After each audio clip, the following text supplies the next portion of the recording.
Assalamualaikum warahmatullahi wabarakatuh. Saya Julfa Mubida, perwakilan dari kelompok 4, akan mempresentasikan tentang ragam bahasa Indonesia. Pengertian bahasa. Bahasa adalah suatu sistem dari lambang bunyi wasit atau tidak ada hubungan antara lambang bunyi dengan bendanya yang dihasilkan oleh alat ucap manusia dan dipakai oleh masyarakat untuk komunikasi, kerjasama, dan bahasa primer. Sedangkan bahasa tulisan adalah bahasa sekunder. Pengertian ragam bahasa. Ragam bahasa adalah variasi bahasa menurut pemakaian yang berbeda-beda menurut topik yang dibicarakan, menurut hubungan pembicara, kawan bicara, orang yang dibicarakan, serta menurut medium pembicara. Ragam bahasa yang oleh penuturnya dianggap sebagai ragam yang baik yang bisa digunakan di kalangan terdidik, di dalam karya ilmiah atau karangan teknis perundang-undangan, di dalam suasana resmi atau di dalam surat menyurat resmi seperti surat dinas. Disebut ragam bahasa baku atau ragam bahasa resmi. Sehubungan dengan pemakaian bahasa Indonesia, timbul dua masalah pokok, yaitu masalah penggunaan bahasa baku dan tidak baku. Ragam bahasa terdiri dari ragam lisan. Ragam bahasa baku lisan didukung oleh situasi pemakaian, sehingga kemungkinan besar terjadi pelepasan kalimat. Yang kedua ada ragam tulis. Dalam penggunaan ragam bahasa baku tulis, makna kalimat yang diungkapkannya tidak ditunjang oleh situasi pemakaian. Sedangkan ragam bahasa baku lisan, makna kalimat yang diungkapkannya ditunjang oleh situasi pemakaian, sehingga kemungkinan besar terjadi pelepasan unsur kalimat. Ciri-ciri ragam lisan. 1. Memerlukan orang kedua atau teman bicara. 2. Tergantung situasi, kondisi ruang dan waktu. 3. Tidak harus memperhatikan unsur gramatikal, hanya perlu intonasi serta bahasa tubuh. 4. Berlangsung cepat. 5. Sering dapat berlangsung tanpa alat bantu. 6. Kesalahan dapat langsung dikoreksi. 7. Dapat dibantu dengan gerak tubuh dan mimik wajah serta intonasi. 8. Dipengaruhi oleh tingginya rendahnya suara. Ciri-ciri ragam tulis. 1. Tidak memerlukan orang kedua atau teman bicara. 2. Bersifat objektif. 3. Tidak harus tergantung kondisi, situasi, ruang, serta waktu. 4. Harus memperhatikan unsur gramatikal. 5. Berlangsung lambat. 6. Kesalahan tidak dapat langsung dikoreksi. 7. Tidak dapat dibantu dengan gerak tubuh dan mimik muka, hanya terbantu dengan tanda baca. 8. Selalu memakai alat bantu. Keunggulan dan kelemahan berkomunikasi secara lisan dan tulis. Cara berkomunikasi, komunikasi lisan, contoh produknya. 1. Berbicara. 2. Berpidato. 3. Berdiskusi. Keunggulannya, 1. Berlangsung cepat. 2. Sering dapat berlangsung tanpa alat bantu. 3. Kesalahan langsung dapat dikoreksi. 4. Dapat dibantu dengan gerak tubuh dan mimik. Di sini juga ada kelemahannya. 1. Tidak selalu punya bukti autentik. 2. Dasar hukumnya lemah. 3. Sulit disajikan secara lisan. 4. Mudah dimanipulasi. Ragam baku dan non-baku. Ragam baku kemantapan dinamis. Mantap artinya sesuai dengan kaidah bahasa. Kalau kata rasa dibubuhi awalan pe akan terbentuk kata prasa.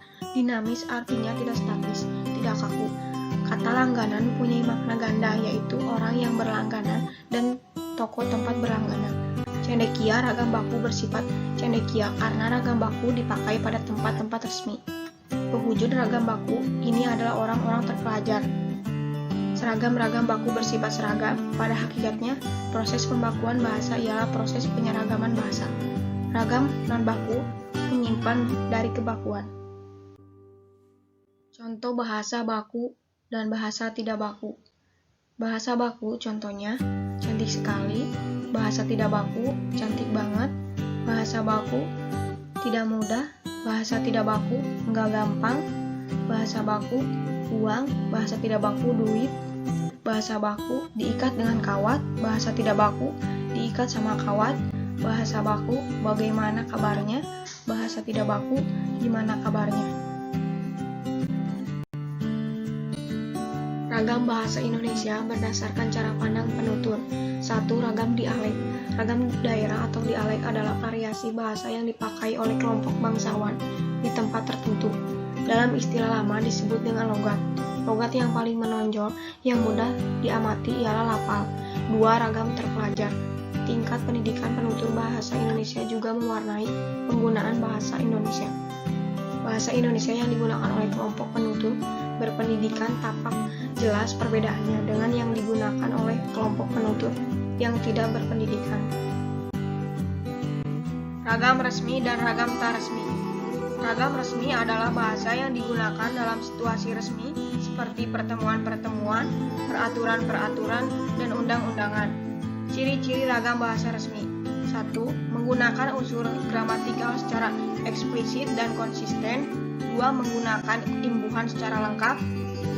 3. Menggunakan kata ganti resmi. Ragam tak resmi. Ragam tak resmi adalah bahasa yang digunakan dalam situasi tak resmi, seperti dalam pergaulan dan percakapan.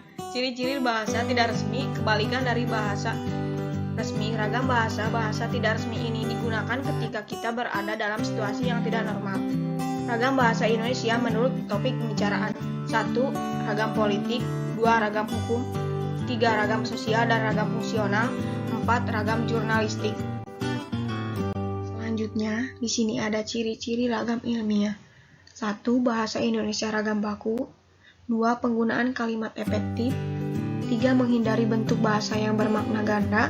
4. Penggunaan kata dan istilah yang bermakna lugas dan menghindari pemakaian kata dan istilah yang bermakna kias. 5. Menghindari penonjolan persona dengan tujuan menjaga objektivitas isi tulisan. 6. Adanya keselarasan dan keruntuhan antar proposisi dan antar linea. Ragam bahasa Indonesia yang baik dan yang benar.